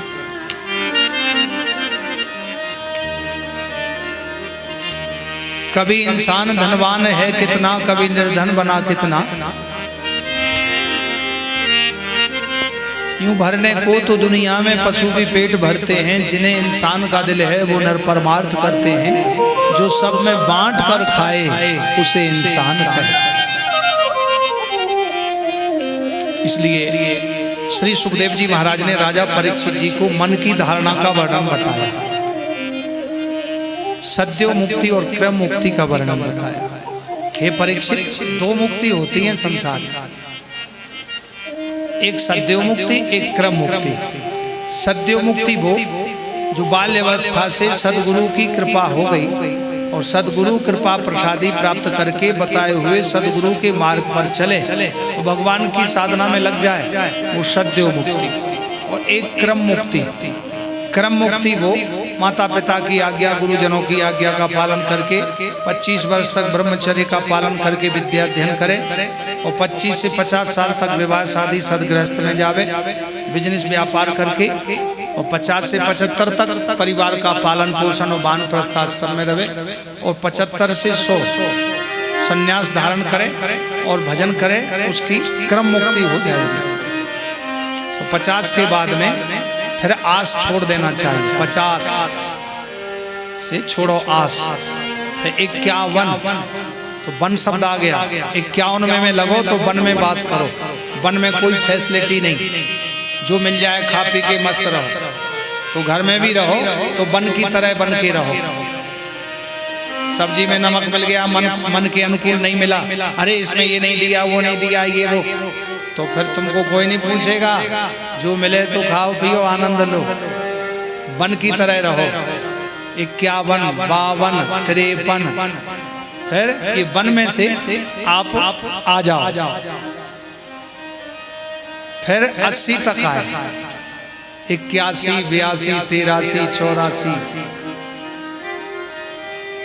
हैं। फिर जो है 84 के फेरे पड़ते, सी करते, तो फिर 100 तक होते। इसलिए 50 साल तक सदगृहस्थ में रहने के बाद 51 से लेकर तक वानप्रस्थ आश्रम में रहना चाहिए पति पत्नी को।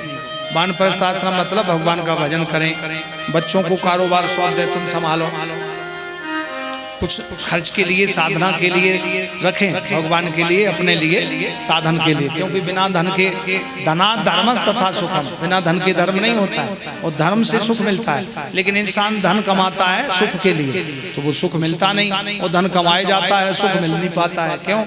कि वो क्रम नहीं आता है ना। विद्या ददाति विनयम, विनयम ददाति पात्रत्वम, पात्रत्वात् धनमाप्नोति, धनात् धर्मस् तथा सुखम। धन धर्म की इच्छा से कमावे, तो धर्म करें तो सुख मिलेगा, और सुख से फिर गति मिलती है। तो इस प्रकार से भगवान की भक्ति करना चाहिए। तो मन की धारणा सद्यो मुक्ति क्रम मुक्ति का वर्णन किया। तो मन की धारणा कैसी? परीक्षित को बताया श्री सुखदेव जी ने, हे राजन, मन को ही तो इधर से लगा के उधर लगाना है। एक पंजाब में बुल्ले साहब हुए, वो भगवान के बड़े भक्त थे। तो वो प्याज लगा रहे थे पौध, तो बोले, अरे बुल्लिया रबदा की पाना, अरे बुल्लिया रबदा की पाना, अरे भगवान को कैसे पाना है? बोले रबदा की पाना, बोले इत्थे पुट के उत्थे पाना। जैसे प्याज की पौध इधर से उठा के खेत में लगा देते हैं, ऐसे ही मन को संसार में उठा के बद्रीनाथ जी में लगा दो, भवसागर से पार हो, भगवान में लगा दो।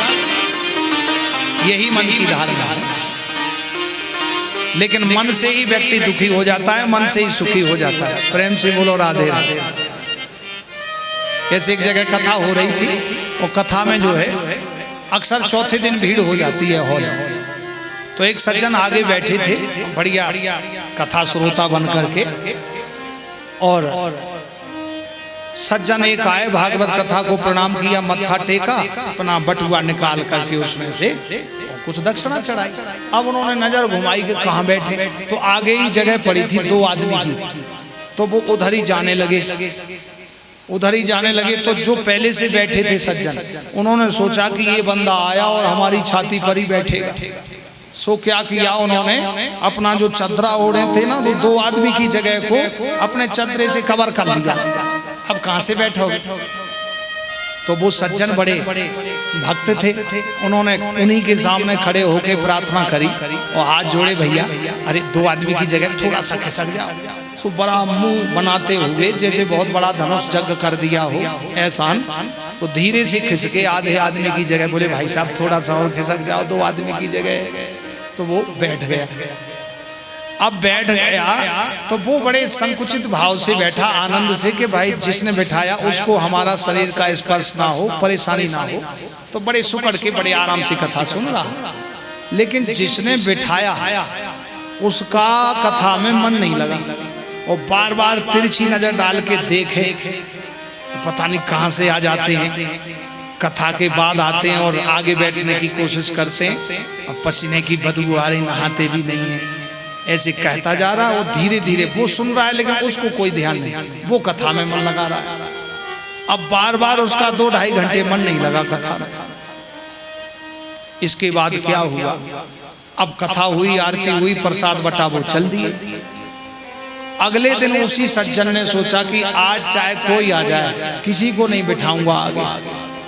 और वो बैठे, 5वां दिन था, कथा का पूरा हॉल खचाखच भरा था, आगे भी फुल जगह भरी हुई थी, बिल्कुल जगह नहीं थी। कथा विराम होने वाली थी, 20 मिनट पहले, आधा घंटा पहले उन्हीं का ही जिगरी दोस्त, 5 साल पुराना मित्र कहीं बाहर से आया, सो कथा में प्रणाम किया और जाने लगा कि पीछे बैठूंगा, यहाँ तो जगह है नहीं। सो नजर पड़ी तो मित्र बैठे, अरे देख, अरे तुम आओ आओ आओ आगे से। अब वो कह रहा अरे रुको बैठो, बाद में मिलते हैं, अभी कथा चल रही, जगह, अरे तुम आओ तो सही। पकड़ के धसा लिया जबरदस्ती, वो जगह नहीं थी, सो इधर इधर सरको बैठने दो, जगह सत्संग सुन ले। सो पूरी कथा पांडाल में तहलका मचा, बैठ जाए, आधा जमीन पे धरा, आधा उसके ऊपर धरा, कोई तकलीफ नहीं, कोई दिक्कत नहीं। और बड़े प्रेम से व्यास जी कुछ कथा कहें, सो उसकी तरफ देखें और उत्साह वर्धन करेंगे, देखो क्या बढ़िया बात कही, हाँ हाँ क्या बढ़िया बात, कोई दिक्कत नहीं, बड़ी प्रसन्नता से कथा सुना। समझ में आ गई बात? ये बात उस श्रोता की नहीं है, ये तुम्हारी हमारी बात है। कल भी वही आदमी है और आज भी वही आदमी है, लेकिन कल जो बैठा था तो वास्तविक उसके ऊपर नहीं बैठा था, लेकिन उसको ऐसे लग रहा था कि उसी की छाती पे बैठा है, और आज वास्तविक सच में उसी की छाती पे बैठा है। और भले ही 3 दिन से नहीं नहाया हो, पसीने की बदबू खूब आ रही हो, लेकिन खुशी हो रही है। क्यों? बोले जब हम अपना मान लेते हैं तो हमें प्रतिकूलता में अनुकूलता दिखाई देने लगती है, और जब हम पराया मानते हैं तो अनुकूलता में प्रतिकूलता दिखने लगती है। बस यही मन की धारणा है। तो हम जब अपना मानते हैं तो हमें उसमें प्रेम हो जाता है, और जब हम अपना नहीं मानते तो प्रेमी हमें दुश्मन की तरह लगता है। तो बस यही मन की धारणा है, हम सबको अपना माने तो भगवान भी हमें अपना लेंगे। हम जब सबको अपनाएंगे, भगवान कहते हैं इंसान की बनाई हुई मूर्ति को तुम प्रेम करते हो, लेकिन भगवान की बनाई हुई मूर्ति से प्रेम नहीं करते हो, तो तुम्हारी भक्ति किस काम की? इसलिए गोस्वामी तुलसीदास जी ने सिया राम मैं सब जग जानी और करहूँ प्रणाम जोर जुग मानी। सब जग, संसार में सबको सिया राम मैं देखा, तो मुझ में राम, तुझ में राम, सब में राम समाया, सबसे कर लो प्यार, जगत में कोई नहीं पराया। तो ये मन की धारणा है। ये मन की धारणा जब आ जाएगी तो कथा फिर सुनने नहीं पड़ेगी, कथा कान में आने लगेगी और मन को लगाना नहीं पड़ेगा, मन लग जाएगा। बोलो वृंदावन। इसलिए पता नहीं लगा कि 1 बज गया। हमने सोचा अभी कथा हुई होगी तो अब आरती करेंगे, क्योंकि टाइम का विशेष ध्यान रखना है, समय भी एक भगवान का रूप है। तो अब आरती के बाद प्रसाद लेके प्रस्थान करेंगे। उससे पहले आप कुछ, हाँ, हमारे विनोद दास जी आपको कुछ अपनी वाणी से बताएंगे। श्री राधे राधे राधे। बोलो बद्री विशाल धाम की, भागवत महापुराण की, भागवत व्यास भगवान की, सभी संतों की।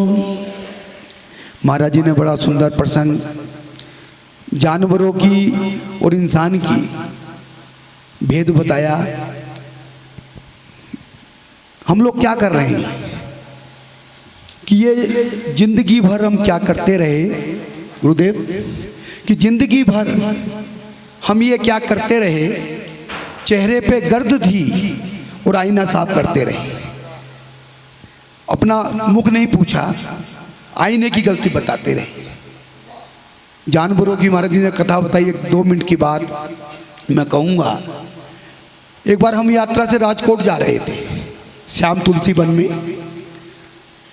तो जंगल से निकलना पड़ता है, रोड से जाओ तो करीब 20 किलोमीटर पड़ता है, और जंगल से निकल जाओ तो 4-5 किलोमीटर। तो शाम का वक्त था, बस थी, तो पुलिस वालों से वो जान नहीं देते जंगल में। तो पुलिस वालों से कहा भैया हमें जान दो यार, रात हो रही है, टाइम हो जाएगा। वो बोले भाई तुम निकल जाओ महाराज जी, लेकिन शीशा मत खोलना बस का, और जब 5 किलोमीटर निकल जाए उसके बाद करना, निकल जाओ आप, कोई बात। तो जंगल से हमको निकाल दिया। जानवर रहते हैं इधर। जब हम जंगल से निकल रहे थे तो लोगों को बड़ी उत्सुकता होती है जानवरों को देखने की। जंगल में कोई जानवर मिल जाए, लोग जाते हैं देखने, सफारी करते हैं जंगलों में। तो हम जब जंगल से निकल रहे थे तो कुछ लोग कहने लगे, भाई विनोद जी यहाँ तो कोई जानवर नहीं दिखाई दे रहा जंगल में। तो बड़ा आनंद का बात है। हमने उनसे कहा, भाई जानवर कैसे दिखाई देंगे, सारे बस में बैठे हैं, सारे अंदर आ गए हैं, तो बाहर कहाँ से होंगे। और वो एक सज्जन कहने लगे, भाई विनोद जी तुम यार कैसी बात कर रहे हो। मैंने कहा प्रमाण दूंगा, ऐसे नहीं। मैंने कहा इस इंसान को हर जानवर की उपाधि दी गई, कुत्ता है, गधा है, सुअर है, लोमड़ी है, गधी है, नागन है, बिच्छू है, मतलब कोई सा जानवर ऐसा नहीं जिसकी पदवी हमको ना मिली हो। अगर कोई ज़्यादा ताकतवर भी है ना तो कहते हैं ये आदमी शेर है, ताकत भी हमारी नहीं है, वो भी शेर की है। अगर खूबसूरत हो, भाई हिरनी है, मतलब खूबसूरती भी हमने जानवर से ली है। आवाज़ बढ़िया हो, भाई कोयल जैसी आवाज़ है। हमारे पास क्या है अपना, टोटल जो हमारे अंदर है वो जानवरों से। और कोई अगर बेवकूफ़ हो ना तो कहते हैं गधा है। बेवकूफ़ी भी हमारी नहीं है, वो भी हमने जानवर से ली है। तो इस इंसान को हर जानवर की उपाधि दी गई। लेकिन एक मजे की बात महाराज श्री, किसी जानवर को यह कहा है कि यह इंसान सा लग रहा है। जानवर को इंसान नहीं कहा गया। कुत्ता आज भी कुत्ता है अपनी आदत से, सूअर आज भी सूअर है।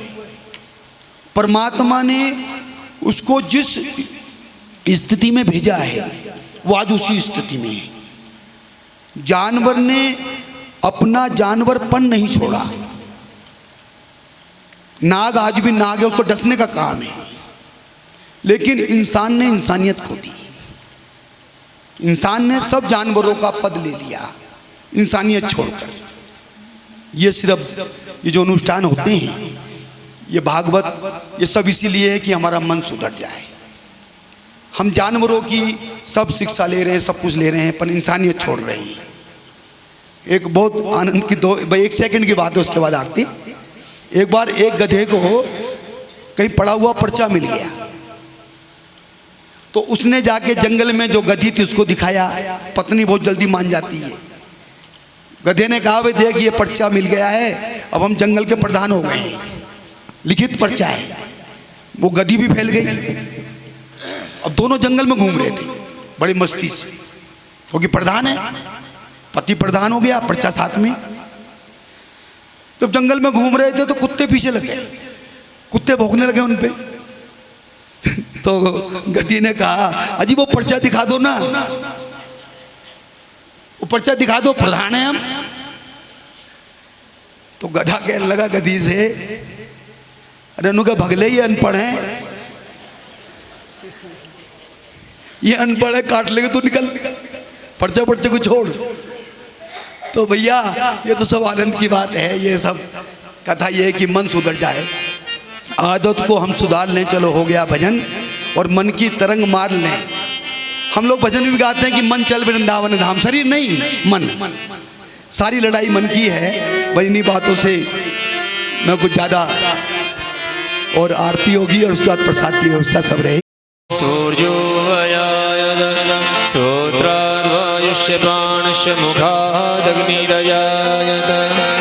श्री भागवत भगवान की है आरती, पापियों को पाप से है तारती।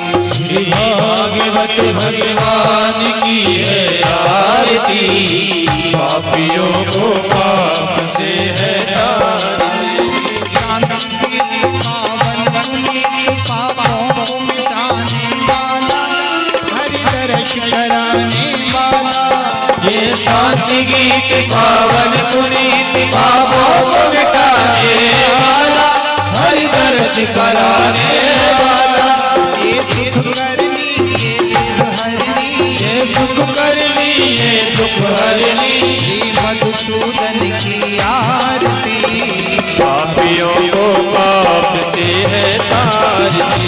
भागवत भगवान की है आरती, पापियों को पाप से है तारती। अमर ग्रंथ ये मुक्ति पंथ ये पंचम वेद निराला, नभ ज्योति जगाने वाला। ये अमर ग्रंथ ये मुक्ति पंथ ये पंचम वेद निराला, नभ ज्योति जगाने वाला। हरि नाम यही हरि धाम यही, हरि नाम यही हरि नाम यही, जग के मंगल की आरती। पापियों को पाप से है तारती, भागवत भगवान की है आरती, पापियों को पाप से है तारती। ये मधुर बोल मगपंथ खोल, सन्मार्ग बताने वाला, बिगड़ी को बनाने वाला। ये मधुर बोल भगवंत बोल, सन्मार्ग बताने वाला, बिगड़ी को बनाने वाला। हरि नाम यही श्री राम यही घनश्याम यही, श्री राम यही घनश्याम यही, हे प्रभु महिमा की आरती। पापियों को पाप से है तारती, भागवत भगवान की है आरती, पापियों को पाप से है तारती, पापियों को पाप से है तारती, पापियों को पाप से है तारती, पापियों को पाप से है तारती। आराधिक्यं समर्पयामि श्री पुराण पुरुषोत्तमाय नमो। देवो शान्तिरन्तरिक्षं शान्तिः पृथिवी शान्तिरापः शान्तिरोपदयः शान्तिः वनस्पतयः शान्तिर्विश्वे देवाः शान्तिः शान्तिः सर्वं शान्तिः शान्तिः शान्तिः सामा शान्तिरेधि शान्तिर्भवतु। अस्तौ प्रचाल्य मन्त्रपुष्पै देवाभिवन्दनं मन्त्रपुष्पाञ्जलि। हरिः ओं यज्ञेनग्नमय जन्त देवास्तानि प्रथमान्यासन्नः तेन नाकं महिमानः सदन्तत्रपूर्वे साध्याः सन्ति देवाः। हरिः ओं एकदन्ताय विद्महे वक्रतुण्डाय धीमहि तन्नो दन्ती प्रचोदयात्, तत्पुरुषाय विद्महे महादेवाय धीमहि तन्नो रुद्रः प्रचोदयात्, नारायणाय विद्महे वासुदेवाय धीमहि तन्नो विष्णुः प्रचोदयात्। नानासुगन्धपुष्पाणि यथा कालो भवान् पुष्पाञ्जलिं ग्रहणं परमेश्वर मन्त्रपुष्पाञ्जलिं समर्पयामि। श्री पुराणपुरुषोत्तमाय नमः। बोलो श्रीमद्भागवत महापुराण की जय, व्यास जी महाराज की, सुखदेव जी महाराज की, बांके बिहारी लाल की जय, राधा रानी सरकार की जय, नारायण भगवान की जय, अलकानंदा मैया की जय। जय जय Shri Radhe. Hello hello hello hello. कहाँ छुप गया नैनन तारा, कहाँ छुप गया नैनन तारा, अजब मोरे सावरिया मैंने तेरे लिए, हो मैंने तेरे लिए छोड़ा जग सारा, अजब मोरे सावरिया हो मैंने तेरे लिए छोड़ा जग सारा, अजब मेरे सावरिया। कहाँ छुप गया नैनन तारा, हो कहाँ छुप गया नैनन तारा, अजब मोरे सावरिया मैंने तेरे लिए छोड़ा जग सारा, अब मोरे सावरिया मैंने तेरे लिए छोड़ा जग सारा, अजब मोरे सावरिया।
ना कहीं मिले ना नंद का दुलारा अजब बुरी सावरिया मैंने तेरे लिए नंद का दुलारा अजब बुरी सावरिया मैंने तेरे लिए छोड़ा जग सारा अजब बुरी सावरिया मैंने तेरे लिए छोड़ा जग सारा अजब बुरी सावरिया जय हो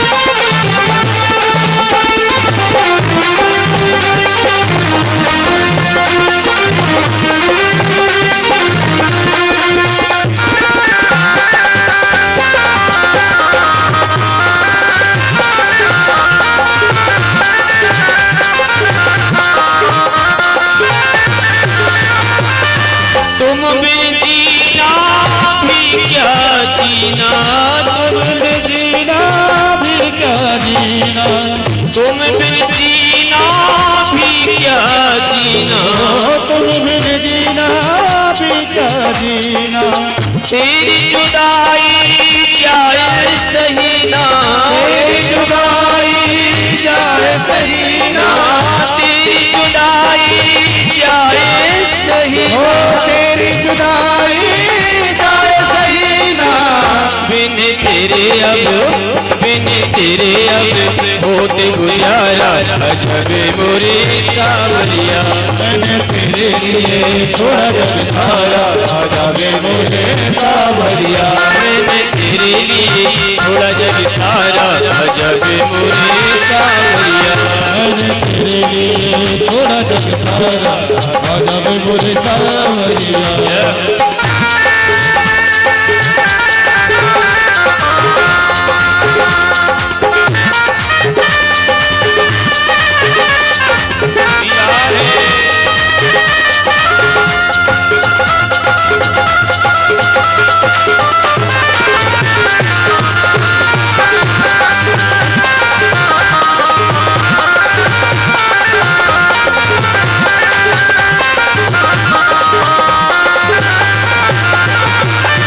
तुम बिन रातें हो गई लंबियां तुम बिन रातें हो गई लम्बियां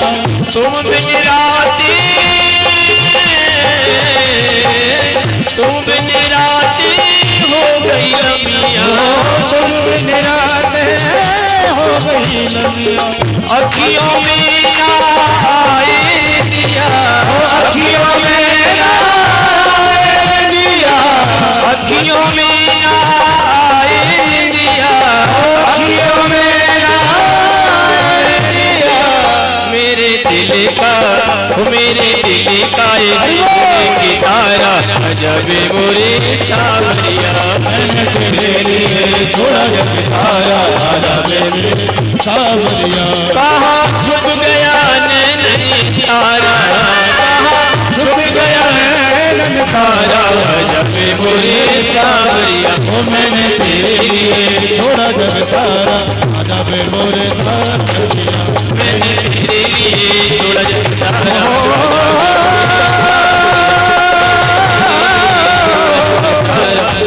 सावरिया